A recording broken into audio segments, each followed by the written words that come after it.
Israel intensifies its military action in Lebanon, killing and injuring dozens of people despite a US-brokered ceasefire. Iran insists those attacks must also end as part of any deal with the United States. So why is Israel ramping up its strikes? This is Inside Story.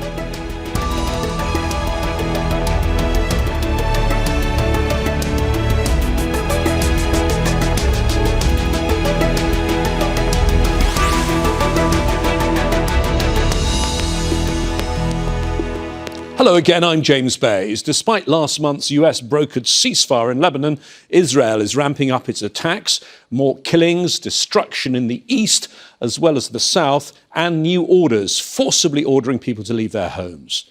It's not much of a surprise, an intensification promised days ago by the Israeli Prime Minister Benjamin Netanyahu. His forces are facing stiff resistance from Hezbollah, helped with new drone technology. But diplomatically, the picture is more complex than in recent times. What happens in Lebanon is at the centre of negotiations to end the war in Iran, with Tehran saying the attacks must stop as part of any deal with the US. Washington's also brokering a separate process between Israeli and Lebanese officials, but not Hezbollah, with more talks in the US in the coming days. So why is Israel attacking Lebanon with more force and troops now? And what's the US's view given the delicate diplomacy elsewhere? We'll discuss all of this situation with our guests in a moment. But first, this report from Imran Khan. On the ground and from above, Israeli forces have intensified their strikes on Lebanon, pushing deeper into the country. More than 1 million people have now been displaced because of Israel's attacks. That's nearly 20% of the population. More forced displacement orders have been announced for towns and villages in southern Lebanon and the eastern Bekaa Valley, with Israel warning of more to come. Under my direction and that of the Minister of Defence, together with the Chief of Staff, we're intensifying our operations in Lebanon. With large IDF forces on the ground and control over key areas, we are fortifying the security zone to protect the northern communities. Israel has expanded ground operations beyond its so-called Yellow Line, a no-go occupation zone about 10 kilometers north of the Israeli border. The line also extends into Mediterranean waters that are rich in energy resources. Israel has continued its attacks on Lebanon, despite last month's US-brokered ceasefire, and Hezbollah has launched drones.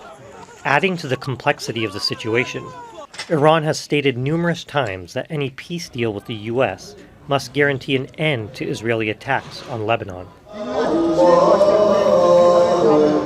In the capital Beirut, Muslim worshippers gather to attend Eid al-Adha prayer services, a time to celebrate and be with loved ones. But clearly, many have their minds on Israel's attack. There are people in Lebanon who have been displaced and killed, whose family members are unfortunately missing. On the one hand, we want to celebrate, we want to feel this Eid, its rituals, the Hajj and the religious atmosphere that exists in Lebanon and in the Arabic and Islamic world.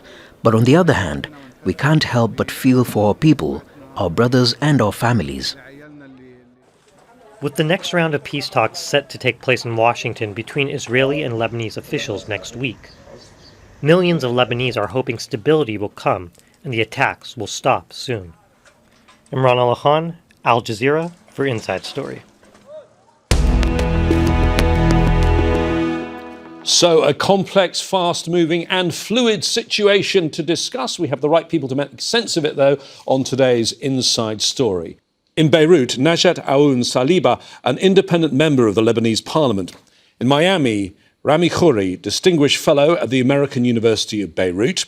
And in the town of Whitefish in the US state of Montana, Michael Mulroy, a former US Deputy Assistant Secretary of Defense for the Middle East. Thank you all three of you for joining us. Let me start with you there, Najat. And we've talked, you heard in Imran Allah's package there, about a ceasefire. But really, has there been a ceasefire? Absolutely not. We don't have a ceasefire, and the military actions by Israel are intensifying, and more villages are forced to flee their homes, to leave their villages, and see also their villages being completely destroyed.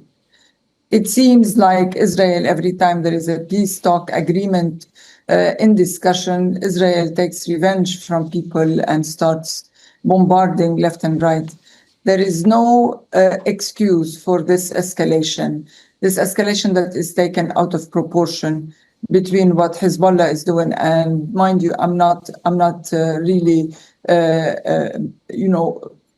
asking Hezbollah to continue doing this, but at the same time, I'm saying what Israel is doing is completely brutal, and the destruction is massive.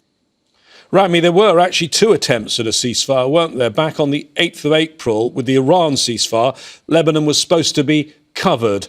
And then on that occasion, Israel launched a large coordinated strike that hit about 150 locations simultaneously in a very short period of time, killing 357 people. At that early stage, that first attempt at a ceasefire, Israel made clear what it thought of the ceasefire and diplomacy, didn't it?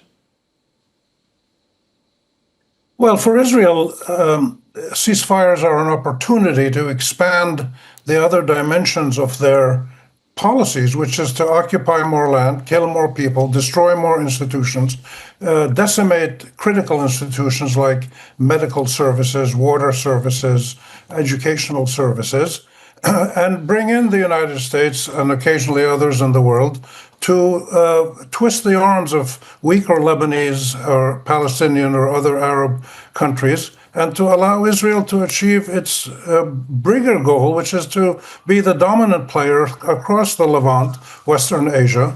They don't necessarily need to occupy all of the region, but they want to dictate how people behave politically in those regions. That's what ceasefires are. And the United States is 100% complicit in allowing this to happen, to the point where not only did they sponsor the so-called negotiations in Washington, and I'm all for negotiations always, to negotiate a resolution rather than fight it out, but they started in the State Department, didn't get very far, and now moved it to the Pentagon, which is a dramatic, ironic example of what Israel really does, which is kill people and destroy societies. And so you have to see it in that context. And they've been doing this for about 60, 70 years in Lebanon. I remember in the late 50s, early 60s, being in Beirut, and the Israelis were attacking somebody or something in Lebanon way before Hezbollah was born.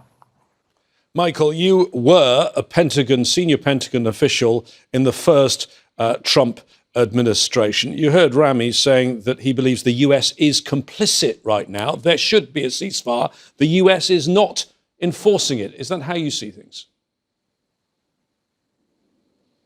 So good to be with you all. I mean, I think it's a fair point that obviously ceasefire to most people means that the cessation of military hostilities is occurring, and that's not the case. I think from Israel's perspective, they're going to say Hezbollah did not sign the ceasefire, and Hezbollah is the ones that are attacking northern Israel, and they're going to defend themselves regardless of whether they have a ceasefire with the Lebanese government or not. And I think the United States is, of course, going to support them with that. Now, that being said, it isn't a 2006 level of an invasion. So I think we should promote the idea of negotiations and trying to get back to a point where hostilities has stopped.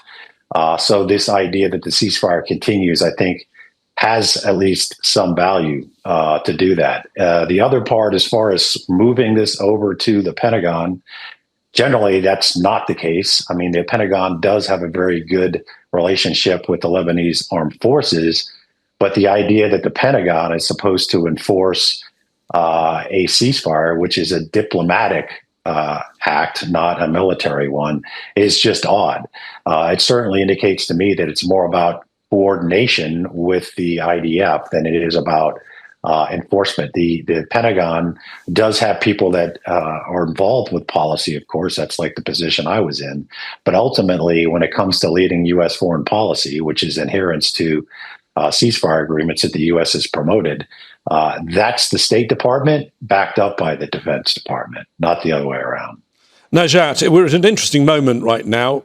partly because of the diplomacy, which we'll come on to. But actually, if you look at the time frame of things, the so-called ceasefire has now actually gone on longer than the active period of war. And if we weren't with a ceasefire in recent weeks, we now have Netanyahu very publicly saying there is a major operation underway. Let me give you a quote from him.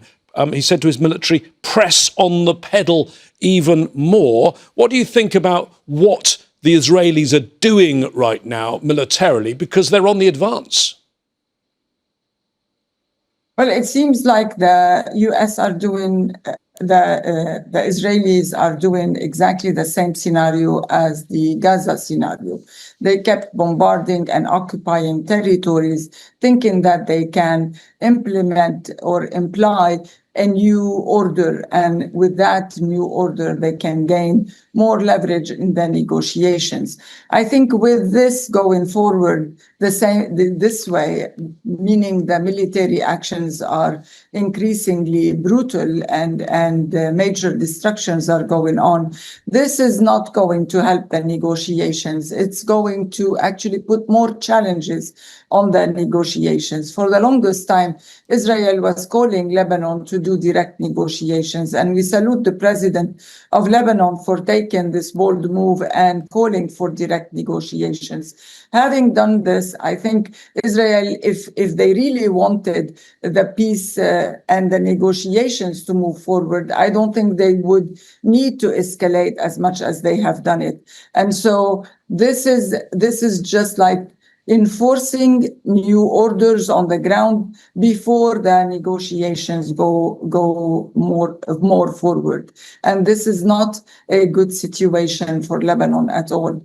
And Najat, you mentioned there Gaza. We are seeing similar tactics in recent weeks. We are seeing those demolitions that took place in Gaza. Many villages in the south of Lebanon completely destroyed. It seems the aim to leave nothing for people to return home to. If you can allow me to talk from an environmental perspective, I am also an environmentalist and an activist. I mean, if we can see the massive destruction that is happening in the villages, this is calling for killing the whole ecosystem of life in those villages, meaning that they are ensuring of no return. And even if people wanted to return, there is no sign of life that is left in these villages for people to go back to. So this time around, I think rebuilding the villages is going to take a lot longer because the destruction is going from inside the ground out. And this is very, very dangerous. This is very brutal. And this is not at all allowed on international in the international agreements for war. Rami, let me bring in something that the Israelis call the yellow line. Now, this has no standing in international law. It's not recognized by the UN. It's not recognized by the Lebanese government. But the interesting thing is Israel, until now, had recognized it as the point they wouldn't go beyond as they went north in Lebanon. They are now going further north than they've been any time since the 2006 war, the further north that they've been in 2 decades.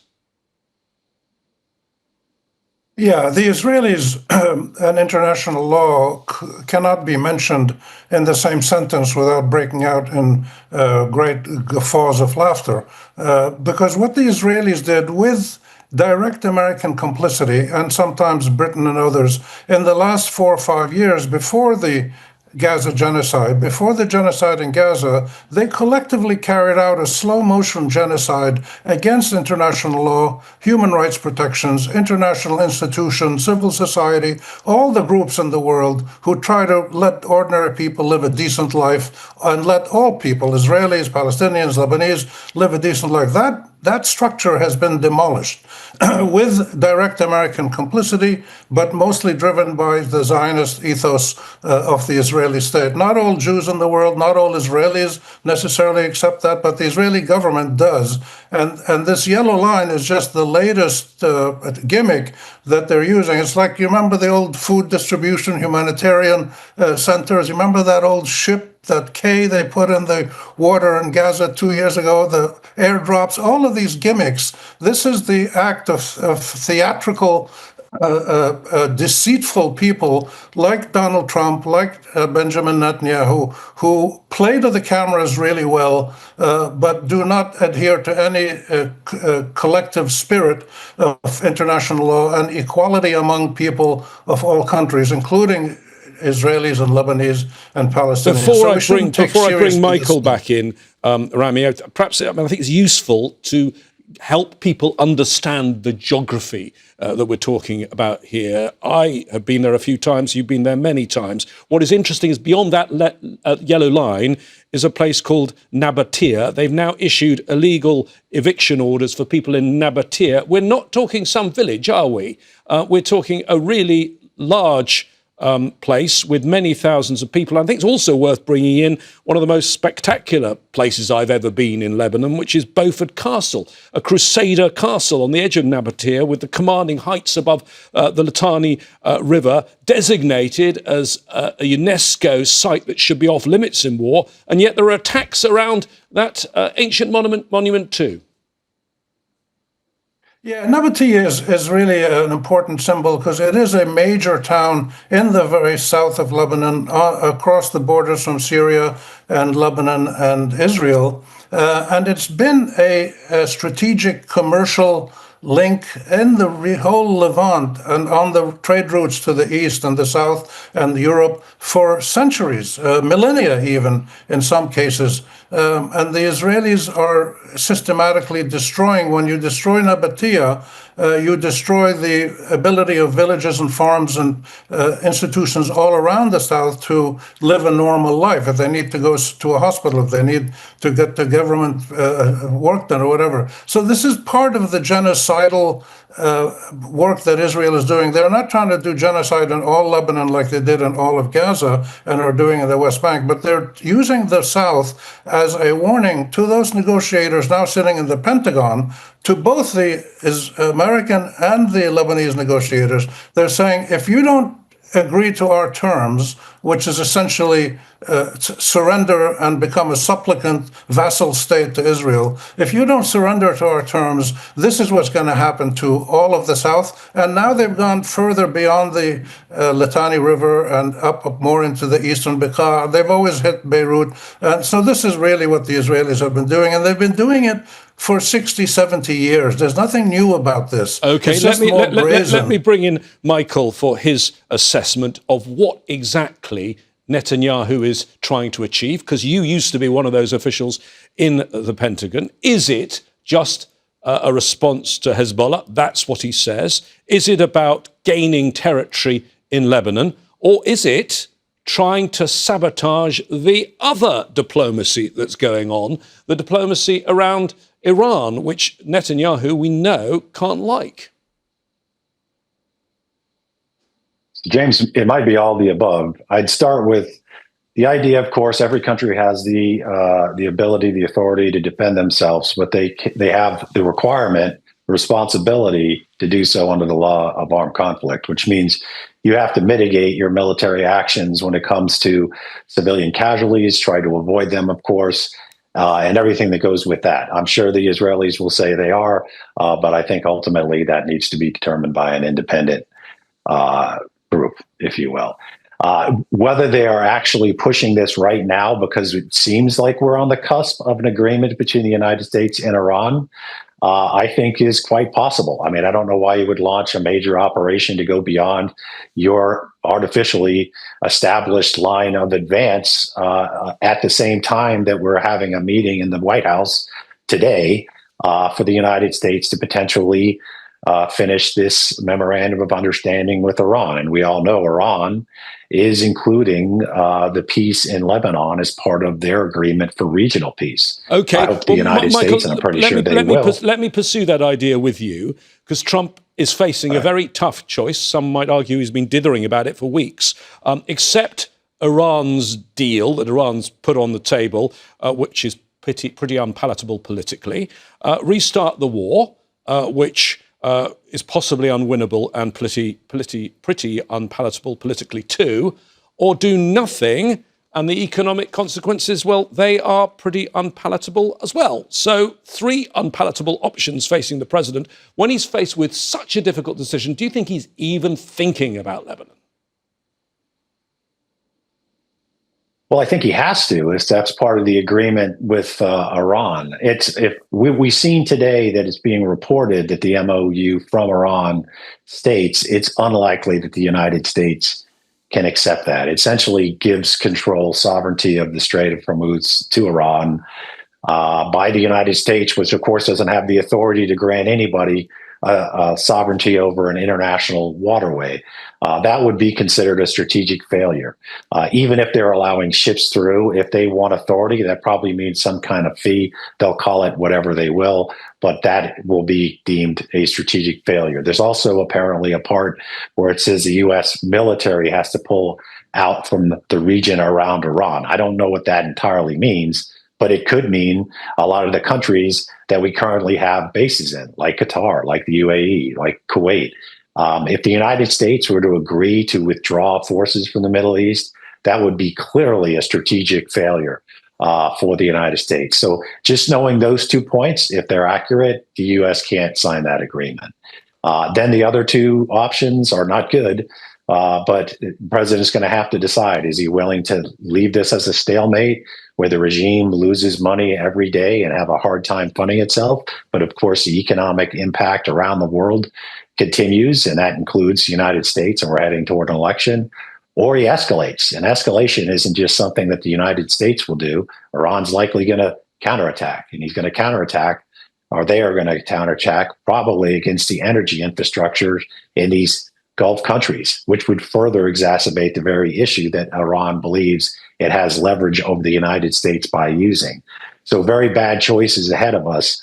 But I do think the choice of taking this agreement, at least what's reported, will probably be the least favored approach if that's the case. Najat, we have got some diplomacy on Lebanon, but at the Pentagon and reasonably low level, and it doesn't seem there's anyone currently from the US senior in charge of the process between Israel and the Lebanese government, which doesn't involve Hezbollah. Do you fear that your country's situation is becoming a sideshow, even though it's the place where right now most of the fighting is taking place?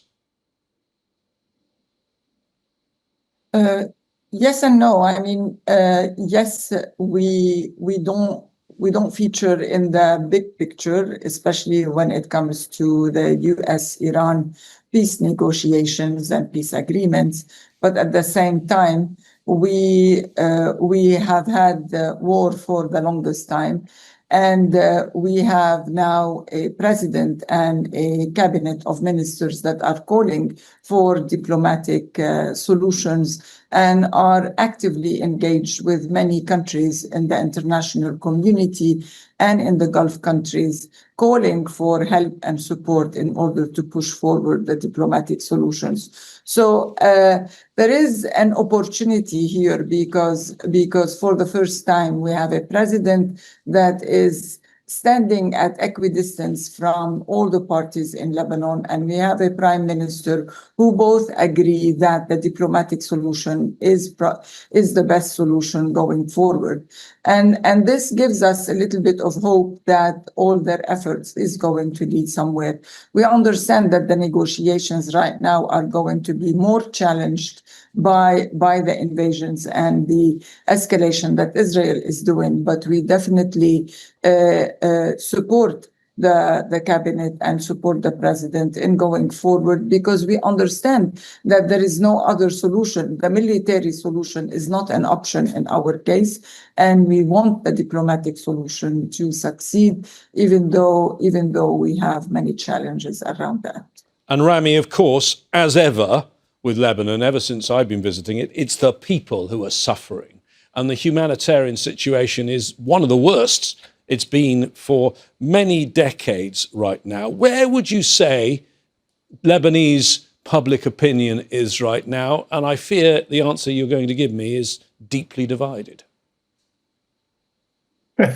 Well, you're a good journalist. You've been doing this for years and you know the reality.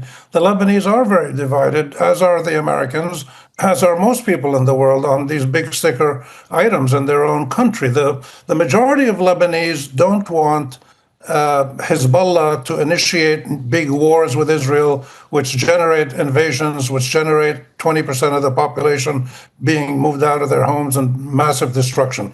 But also the majority of Lebanese don't want their government to make a peace agreement with Israel without guarantees, serious guarantees, not Trumpian charades, but serious guarantees from the world that the Israelis will not attack Lebanon again.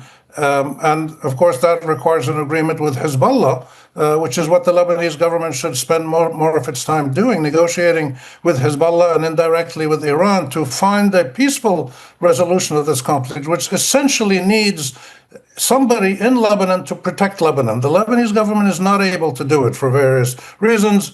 The Israelis have not been able to do it this is their 7th attack on Lebanon and massive assault, and Hezbollah alone can't do it. So there has to be a much more serious mechanism to bring all the Lebanese together in not just a dialogue, but a serious negotiation about having only the Lebanese government and armed forces in control of military power. But that means they have to also control sovereignty, and the Israelis have to get out of the genocide business, and the Americans have to get out of the complicity in genocide business. Let me bring in Michael, because for those things to happen, the US has to be engaged. And one of the criticisms of the man you served as Commander-in-Chief is that he sometimes has a short attention span. What would be your message to President Trump about Lebanon? And let's look positively, the possible opportunities of peace in Lebanon. Could I convince him that Lebanon's important? I think so. I think there's plenty on his staff, certainly the careerists, if they had the access, could convince him that stabilization in the Middle East has to be about the Middle East, not just about one specific country. It has to be including every country in the process and essentially getting to a place where the United States can be a presence, but not the presence that has to keep the peace. We need to try to get to a position where the United States isn't, of course, the one country that can keep the peace, that's also engaged in the war that's destabilizing the Middle East. Michael, Mulroy, Najat, Aoun, Saliba and Rami Khouri, thank you very much for joining us on Inside Story. Here on Al Jazeera, we're covering the latest on the diplomacy and the fighting. And if you'd like to go more in depth, remember to check out our website, aljazeera.com. We always like to read your comments, post them on our Facebook page. That's facebook.com/AJ Inside Story, or find us on X. There we are, at AJ Inside Story. That's it from me, James Bays, and the team here for the time being. But don't go anywhere. Al Jazeera's coverage continues in just a moment.